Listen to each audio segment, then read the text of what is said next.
Welcome to Story Time, Letter Time, Story Time. We combine the two now because we're not in school, so we have to squeeze all our time together and learning time into one. So before we have our stories, look where we are at the chart at the reading area. Let's go right over here and sing Ali, Baba, Katina, Cat, Dee Dee, Deer, and Elephant, Francie, Fish, and Gordo, too. They all live at the zoo. Honey, horse, and any who? Jellyfish and kangaroo. Lizzie, Missy, Nigel do. They all live at the zoo. Olive, octopus is sweet. Pee-wee, penguins, tucks his knee. Queenie, quail, her babies too. They all live at the zoo. Robbie, rabbits in a stew.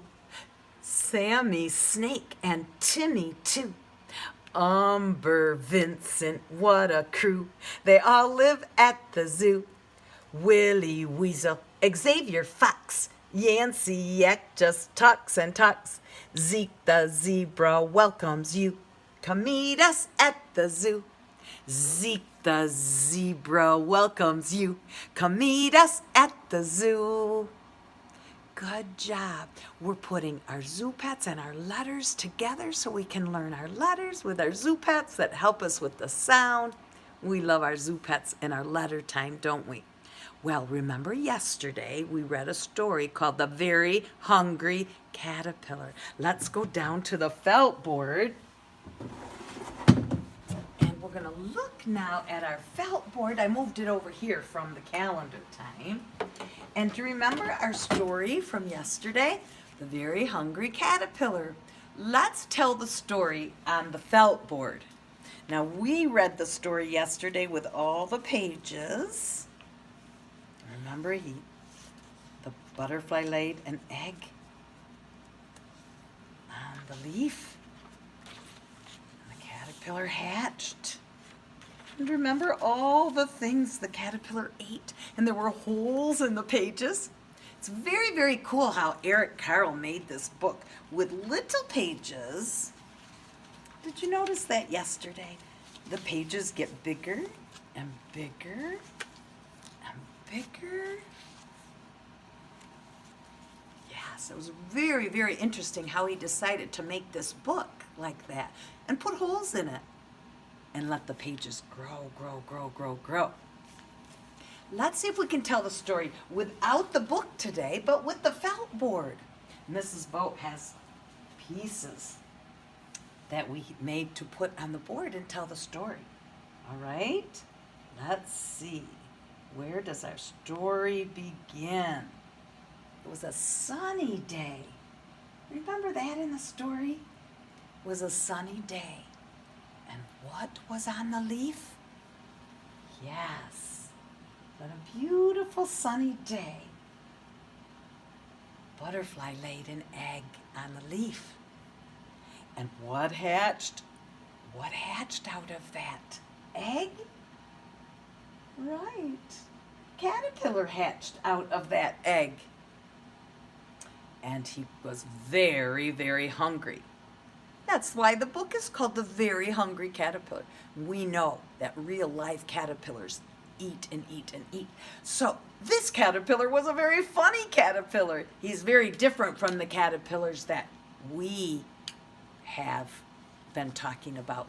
This caterpillar didn't eat and eat and eat the leaves around him. He started out by, what did he eat first? One what? What did he eat? Right, one apple.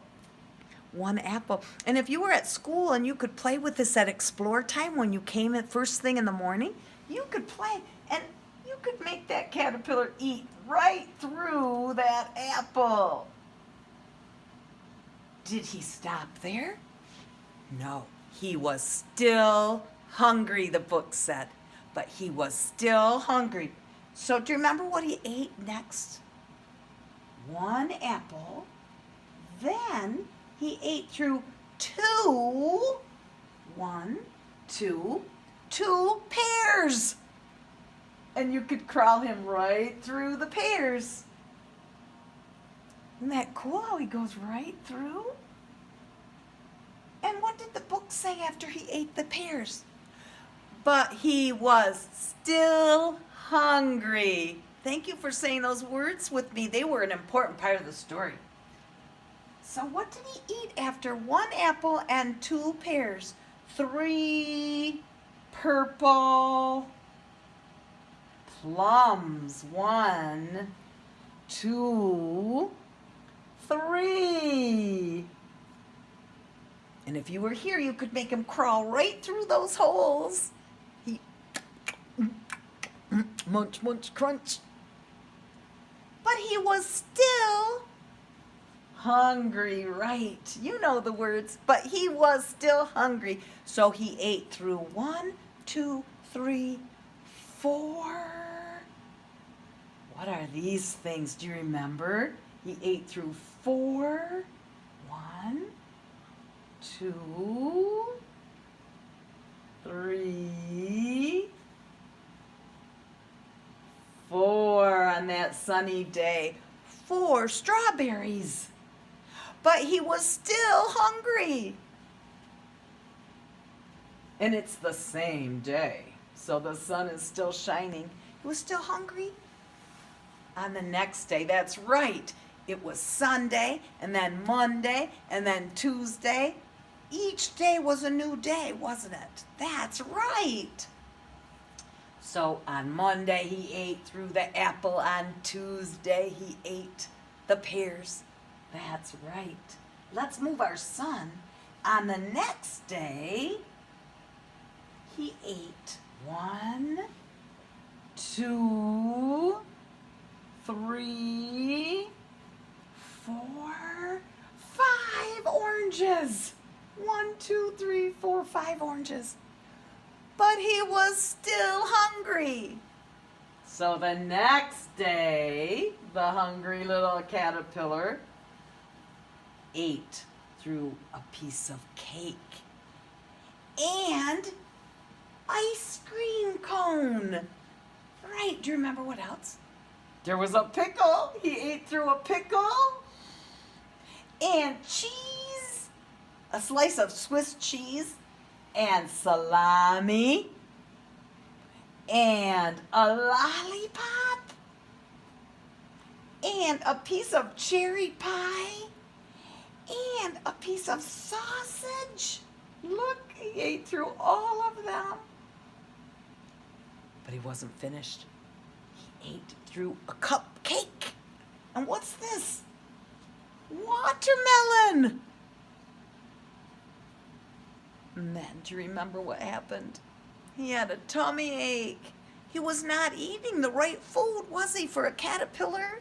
That's all kinds of food for people. He had a stomach ache and he was very sick. Oh, he felt so sick after eating all those things. So then, do you remember what he ate? He ate through a nice, big, green, fresh leaf. That is what caterpillars are supposed to be eating. He ate. That made him feel much better. But he wasn't a hungry little caterpillar anymore. He was a great, big, fat caterpillar, remember? He grew and grew and grew. Living things grow and change, especially when they're eating like the caterpillar was eating. And then, do you remember? There's his chrysalis. And it would be hanging like this from the tree branch or a leaf. And then finally, many days, 2 weeks later, out came the beautiful butterfly. And he was all the colors of the things he ate, wasn't he? If you were in school with me, you could have helped me with that story and we would tell all the parts. And then when you came in the morning, you'd get to play with it with your friends all by yourself. We like the felt board, don't we, for our stories? It's a fun time. Now, boys and girls, X marks the spot. We need to go find the X. There's something special. We've got to find an X. Look around, Mr. Bo. Do you see any X's? Oh, I'm looking high, I'm looking low for an X. Where is the X? Oh, X marks the spot. Well, here's Xavier Fox. We're looking for the X, Xavier Fox. Where is the X? There's something special if we find the X. What? Oh, hold on. Is that an X? There's the X. What's under the X? What's marking? What? Oh, there's a bunch of leaves here. What could be? Oh, I see what's under the X marks the spot. It's our caterpillar. Were you eating my plant leaves? Caterpillars love eating leaves. And someday he'll hang with his chrysalis, and what will hatch from that chrysalis? A butterfly. A butterfly. Fly, fly, a butterfly. In the meadow, they're flying high. In the garden, they're flying low. Fly, fly, fly, the butterfly. Butterfly was under that X. That's fun. Maybe Mom and Dad can make a map with X's for you to discover some things at home. X marks the spot. That's fun, isn't it? Let's come over. We have one really good story for today before we go home, since it's been a rainy week and April showers bring May flowers. I've got a really good book about rain that I want to read before we go home today. Oops. Sorry. Willie Weasel. He's squeaking away over there. You bit me on the leg. Oh, no, ouch. This story's called The Rainbabies. The Rainbabies. I'm going to get my glasses so I can see it and read it really good. There we go. Laura Krauss Melmed. That's an interesting last name. She wrote this story, but it's illustrated by Jim LaMarche. He drew the beautiful pictures. It's called The Rainbabies. How many little babies are there? 1, 2, 3, 4, 5, 6 little rain babies. Aren't they cute? They are little, aren't they? I wonder what rain babies are. Have you ever heard of rain babies? And who do you think this is? I wonder. It's a really interesting book. Let's read it together. The Rainbabies. Look, that's nighttime. The lights are on in the house. They live by the water. Do you see the boat by the water?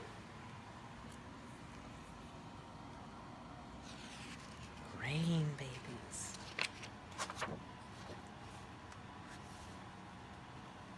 In a small house in a green meadow lived an old woman and her husband of many years. They had plenty of food and a good roof over their head, and a river that ran close by their door. But the thing they wanted most was the thing they lacked.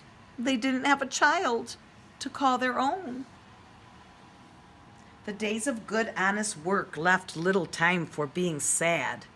But when night fell, the old woman would sit down at her table and sigh, "Oh, if children grew on flowers or blew down the chimney with the March wind, what a lucky woman I would be." But that's not how you get children. Not through the chimney or growing on flowers. One spring night, the couple was tucked in bed, snoring softly, when a broad ribbon of white light slid across the old woman's pillow. Her eyes flew open as she sat upright. Though she could hear the steady tattoo of rainfall on the rooftops, her gaze met the white face of the full moon peering out through her window. The old woman shook her husband. "Wake up, old man! I've heard the moonshowers bring good fortune to everyone it touches. Is that the moonshower?" The old man rose, grumbling, and followed his wife outside. Though the shower had all but ended, The last drops of warm rain touched them. The old wife smiled and squeezed his hand. Then her eye caught a silver glint in the meadow grass. Bending down to get a better look, the woman gasped at what she saw. Nestled among the wet blades of grass and the wildflowers were a dozen shimmering drops of water. 12 drops of water, each holding a tiny baby, no larger than her big toe. 12 little babies. Wow. After the moon shower? This is magic, isn't it? With utmost care, the couple gathered up the little babies and brought them into the house. The woman dried them gently and set them on a soft cloth atop the kitchen table. 12 perfect little babies all in a row. The old couple smiled and cooed and played with the babies until they began to yawn and rub their eyes with tiny fists. Then the woman wrapped the rain babies snugly in scraps of flannel and laid them to sleep in the dresser drawer. She and her husband marveled at what had befallen them. Wow, they couldn't believe it. They put the babies in a drawer to go to sleep, and then they went to bed. Do you think the babies will still be there in the morning?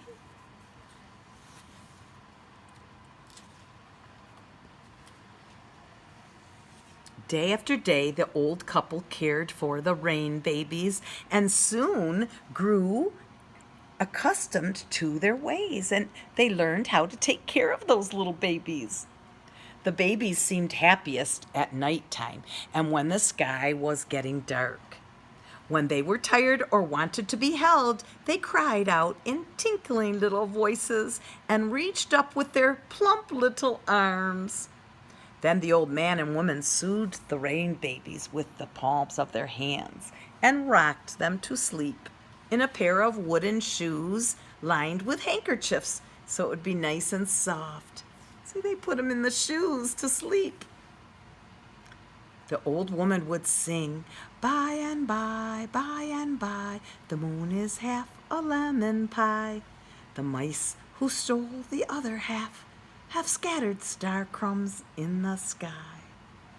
By and by, my darling babies, don't you cry. The moon is still above the hill, the soft clouds gather in the sky. Do you think the babies liked that song? I do. On warm nights, the old man and woman would carry the babies in a basket while they did their chores. One cloudy morning, the family set out with fishing poles in their wooden boat to catch some supper. The woman placed the basket at her feet. The rain babies were soon rocked to sleep in the boat. The old man and woman put worms on their hooks and dropped their fishing lines into the water. No sooner had their hooks been swallowed by the river than the boat began to rock back and forth. A powerful wind and current came. The boat was rocking back and forth.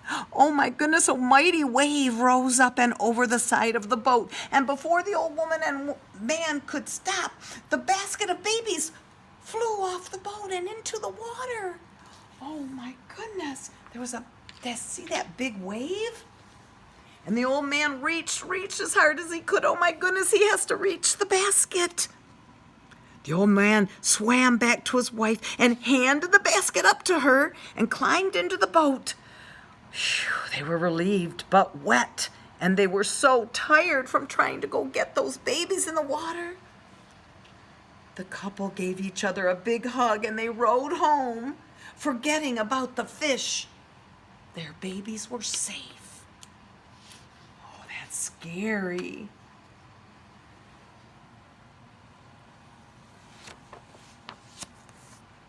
Some days later, the wind began to whip about the meadow. The peaches have ripened and should be picked, wife. Let us gather the peaches before the wind does our work for us and knocks them out of the tree."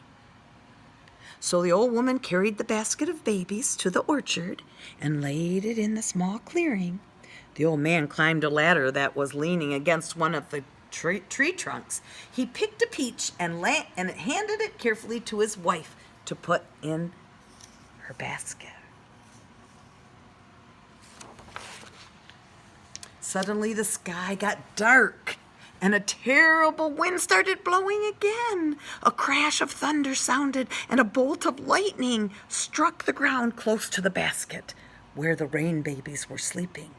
Flames quickly ran through the clearing and in the grass, a ring of fire. The willow basket lay trapped inside. The rain babies were crying. The woman tore the apron from her waist and started hitting the grass to get the fire out. Seeing this, the old man jumped across the barrier of fire and seized the basket. Then he returned through the blaze.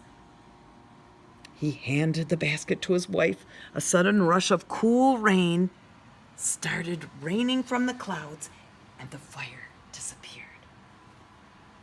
The father once again took care of the rain babies. He saved them, didn't he? Oh my goodness, a terrible storm. What do you think will happen to these babies? The lady and man are taking good care of them, aren't they? The next day dawned blue and happy.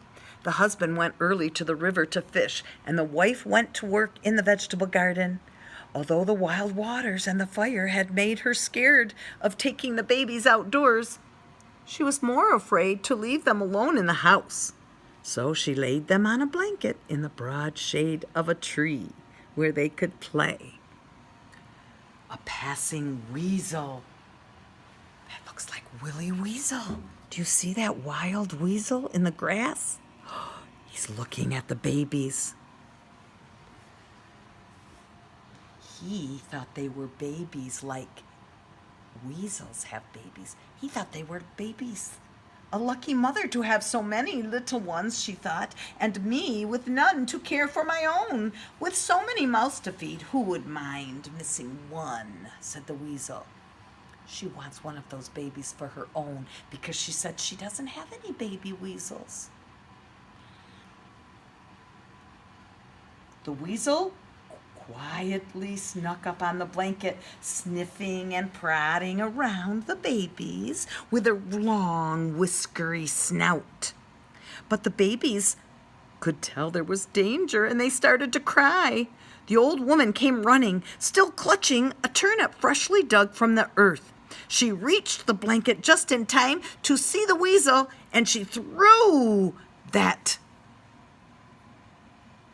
turnip at that weasel. Look at her throw that turnip. She's going to say, "Drop that baby." Do you see Willie Weasel with his long tail? The old woman snatched up the baby and returned to find the other babies waiting safely in the blanket.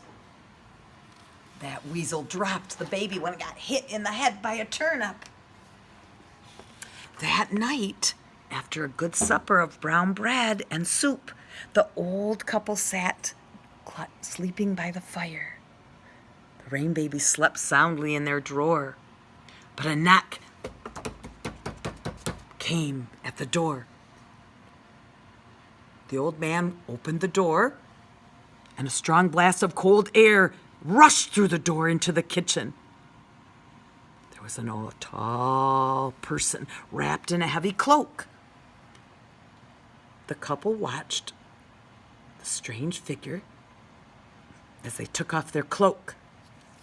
And underneath was a handsome person, a man, his cap pulled securely over his hair. He strode across the room and placed on the table a basket with silvery twigs. Its white velvet cover was covered with tiny pearls. Look what he has in his hand. What could be in that basket? And who is that man? "Who are you?" said the old woman. "I am a messenger sent by Lady declare, a woman of vast and incredible riches. He pulled an object from his cloak. Between his thumb and forefinger on a chain of silver, there was a firelight, a gleaming white jewel, the size and shape of a hen's egg. The couple stared at that crystal, shiny egg. Though my lady is very, very rich, continued the messenger, in one thing that she is poor, she has no sons, no daughters, no children of her own, and she wishes for children. Therefore, she offers you this precious moonstone. If you give her the 12 babies, you may have this special moonstone.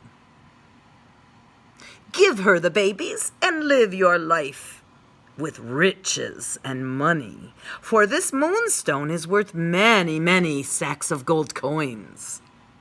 The old woman moved closer to the sleeping babies. Thank you, but the babies will stay with us. They're our babies. The old man put his arm around her shoulder. He agreed. He will not trade the babies for a moonstone. So be it, said the youth. He slipped the silver chain over his head. No sooner had the moonstone touched his chest than the cloak and cape fell away, and in its place appeared a woman. She was beautiful, and the moonstone was around her neck. My dear old man and woman, I am Mother Moonshower. On the night of the last full moon, I gave the Rainbabies to you. You have been good caretakers. You have been very good taking care of the babies. You protected them from dangers of water and fire and earth. You refused to take the great riches to keep the babies with you. You have proven yourself the worthiest of parents. But now I have come to take the Rainbabies away with me. You mustn't, the old woman said. Please don't take our babies. Please understand, said the Mother Moonshower. The Rainbabies cannot grow properly without me. I will cherish them as you did. And do not be afraid. I will not leave you lonely. See what I have brought for you.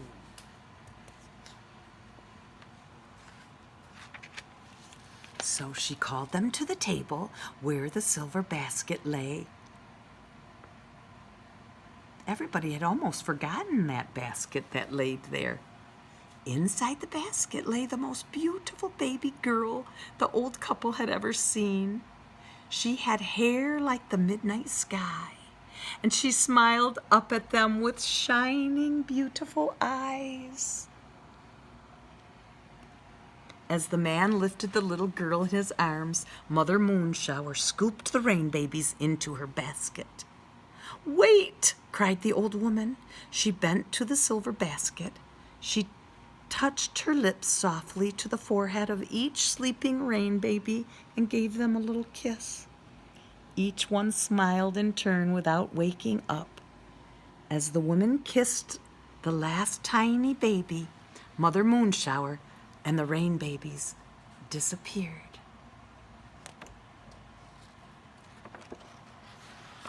The couple named their daughter Raina.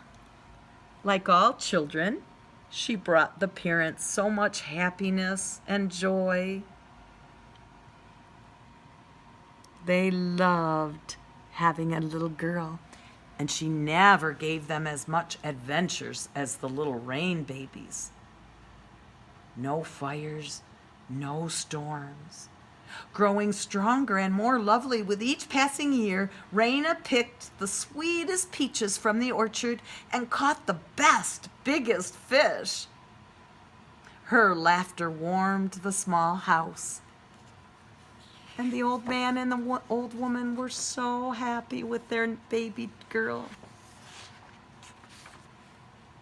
Some nights, when the full moon shone, the couple stood at the window.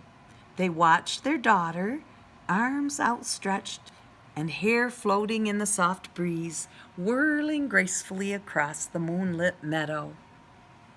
And the old couple felt themselves so lucky and happy because they were so in love with their little girl that they have now. The Rainbabies. Wasn't that an interesting story? Do you think that could really happen? Anything can happen in stories, and that's a special one, isn't it? 12 little babies. But that old man and old woman proved that they would be good parents, and they were given a little girl to raise, weren't they? Thanks for coming today to all our busy things that we did at school, and we'll see you tomorrow on Friday.